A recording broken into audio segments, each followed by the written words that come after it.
أعوذ بالله من الشيطان الرجيم. بسم الله الرحمن الرحيم. والصلاة والسلام على أشرف الأنبياء وخاتم المرسلين حبيب إله العالمين أبي القاسم محمد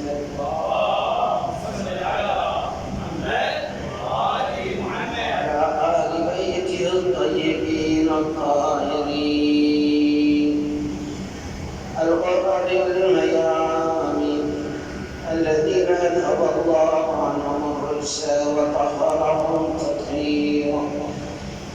صلى الله عليك يا سيدي ويا مولاي يا رسول الله.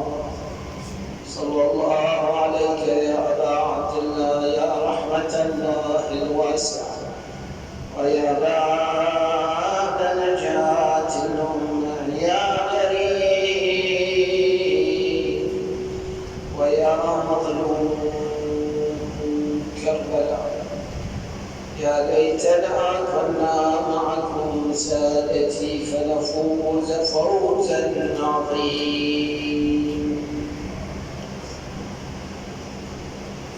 قال رسول الله صلى الله عليه وآله وسلم: لا تذهب بكم المذاهب فوالله ما شيعتنا إلا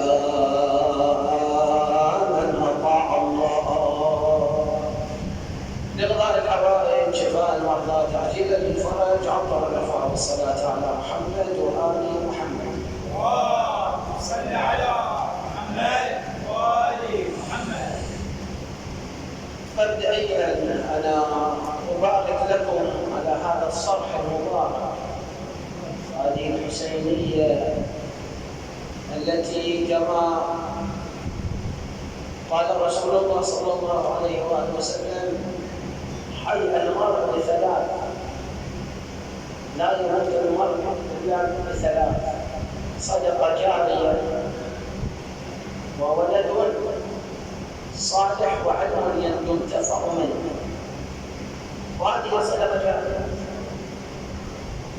هذه صدقة جارية للمرحوم زياد والمرحوم حج محمود رحمة الله عليه.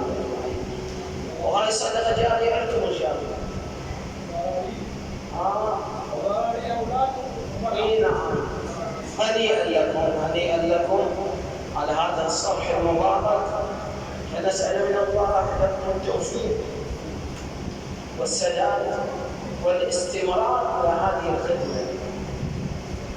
الخدمة الولائية، هذه الخدمة التي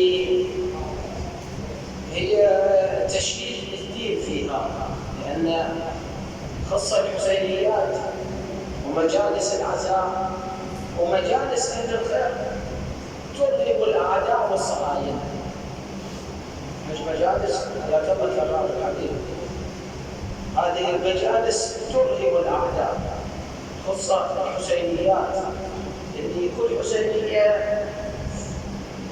يثبت عليها ما قاله الله تبارك وتعالى: في بيوت أذن الله أن ترفع ويذكر فيها اسمه، منها بيوت الحسين عليه السلام، بيوت اللي تنتمي لآل محمد صلوات الله وسلامه عليه. هذا الحديث من رسول الله صلى الله عليه وآله وسلم فيه بحث دقيق وطويل كثير، لكن الوقت ما يسمح. حبيت من باب البركة أقرأ على مسامع الكريمة، حيث أن الإنسان يحتاج إلى دين، يحتاج إلى مذهب. المذهب عن الأصل يرجع إليه، يذهب إليه. المذهب عن الفكر، هي الفكر. لذا النبي صلى الله عليه وسلم دقق على أن اسم المذهب لا يعني هو الأصل، اسم المذهب لا يعني هو الأصل، بل يعني هو إطاعة الله تبارك وتعالى. وهذا ما جاء في الحديث إن الله تعالى خلق النار، حديث قدسي، النبي صلى الله عليه وسلم يقول قال الله تعالى إني خلقت النار لمن عصاني وإن كان سيدا قرشيا، وخلقت الجنة لمن أطاعني وإن كان عبدا حبشيا. المذهب هو أن الإنسان ما هو والله هذا شيعي، لو هذا سني، لو هذا مالكي، لو هذا لا، الأساس هو إطاعة الله تبارك وتعالى. الأساس هو إطاعة الله تبارك وتعالى وقبول ما جاء به الحبيب المصطفى صلى الله عليه وسلم.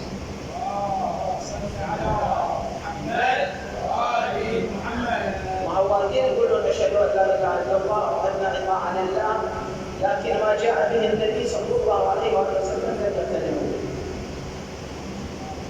قول رسول الله لم يقتنعوا، لم يسقوا إلى قول رسول الله. وهذا شرع طرح الموضوع أن في عهد رسول الله، في زمن رسول الله صلى الله عليه وسلم، النبي قال لعن الله من تخلف عن جيش أسامة، والنبي هو حي على قيد الحياة تخلف عنه. ما أطاع النبي، ما أطاع النبي، وهم شنو ولكن ينتمون إلى رسول الله صلى الله عليه وسلم. وعندنا جماعة نصارى، السلام عليكم، هذا النصراني اللي طلع ليل وطلع شاف قافلة. ايش هالقافلة؟ ايش فيها هاي القافلة؟ الكواكب والنجوم يضوء للأرض. هاي القافلة هي تطول السنة، قافلة تطول السنة، راس مخلينا على راس الرمح، راس مخلينا على راس الرمح، ويضوء السماء، يضوء فيه نور. نزل قالوا هذا راس من؟ قالوا والله هذا راس خارجي، راس خارجي. وهي خارجي هذا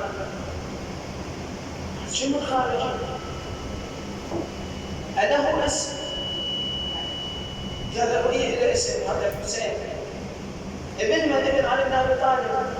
قالوا هذا مو ابن فاطمة، ابن مثل أبيكم. قالوا إيه ابن مثل أبينا. قالوا تبا لك. شوف هذا لا ينتمي المذهب، لا ينتمي، هذا رجال مسيحي مو مسلم أصلا، مو مسلم، رجال مو مسلم.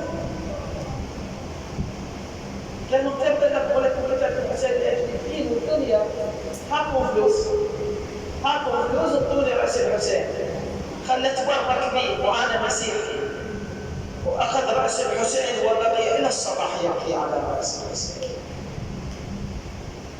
الصبح آخر شيء قال له أبا عبد الله لا لكل لا مسلم، كل شيء ما عندي أبا عبد الله، فأنا أشهد أن لا إله إلا الله، وأشهد أن محمد رسول الله، وأشهد أنك الغريب المظلوم، أنت إمام الأمة يا حسين. وأخذوا رأس الحسين، وهذا الرجل آمن بأبي عبد الله. لكن أقول للوعة هذا الرجال نصراني، وشلون احترم قلبه على الحسين، شلون كعبة الأحزان أم السادة زينب، عمة السادة، شلون زينب سلام الله عليها، شلون زينب نص الليل ليلة 11 من المحرم تفتر تريد تعرف أخوها الحسين صريعة لبرا، وأولادها 2 صرعة، وأحبتها صرعة، صحت وين أفتر وحد بالليل ومشي على الجدم قوة.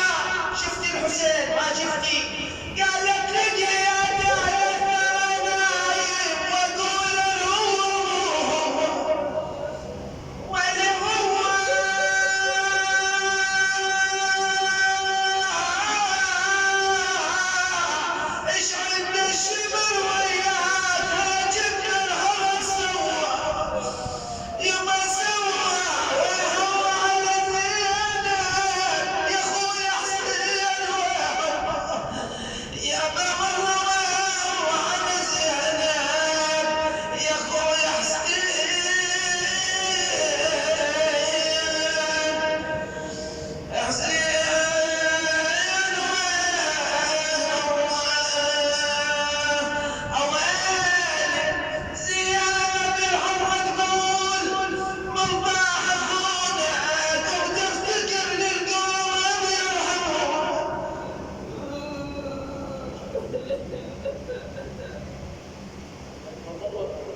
فرجا عاجلا قريبا تلمح البصر